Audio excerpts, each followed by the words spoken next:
आयोग के तीनों आयुक्तों के मतभेद खुलकर सामने आ गए हैं। नाराज चुनाव आयुक्त अशोक लवासा ने चुनाव आयोग की मीटिंग में शामिल होने से मना कर दिया है। लवासा ने यह फैसला अल्पमत के फैसले को रिकॉर्ड नहीं किए जाने के विरोध में लिया है। लवासा ने कहा, मीटिंग में जाने का कोई मतलब नहीं है, इसलिए दूसरे उपायों पर विचार कर सकता हूं। उन्होंने दावा किया था कि प्रधानमंत्री मोदी को विवादित बयानों के मामले में क्लीन चिट दिए जाने पर उनके यानी लवासा के फैसले को रिकॉर्ड नहीं किया गया है। आपको बता दें कि चुनाव आयोग ने प्रधानमंत्री मोदी को 6 मामलों में किसी भी पोल कोड के उल्लंघन का दोषी नहीं माना था। चुनाव आयोग की 3 सदस्यीय कमीशन में मुख्य चुनाव आयुक्त सुनील अरोड़ा और 2 चुनाव आयुक्त अशोक लवासा और सुशील चंद्रा शामिल थे।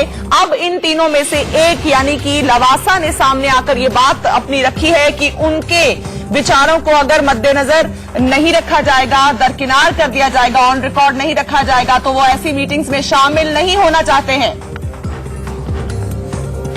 सुमित दुबे मेरे सहयोगी इसी खबर पर ज्यादा जानकारी और अपडेट के साथ मेरे साथ जुड़ रहे हैं।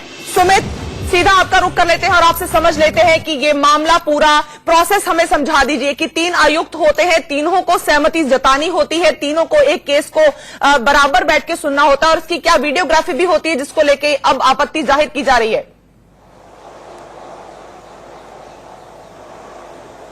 जी देखिए, जहां तक इस पूरे मामले का सवाल है तो ये जो अशोक लवासा ने जो अपनी सहमति दर्ज कराई है वो उन्होंने जो मॉडल कोड ऑफ कंडक्ट की जो बात होती है, जो आदर्श चुनाव आचार संहिता होती है, उसके उल्लंघन को लेकर जो मीटिंग्स होती हैं उसमें उस प्रोसेस में उसमें जो फैसले लिए गए हैं पिछले कुछ दिनों में चुनाव आयोग में इस इलेक्शन के दौरान उस प्रोसेस से उन फैसलों में अपनी असहमति जताई थी और उनकी जो मुख्य मांग थी वो ये मांग थी कि अगर मैं असहमति जताता हूं, जैसे 3 सदस्यीय चुनाव आयोग है और उसमें से 2 सदस्य अगर किसी फैसले को लेकर सहमत है और तीसरे सदस्य असहमत है, तो उस असहमति को भी फाइल पर नोट किया जाए और फैसले में उसको शामिल किया जाए।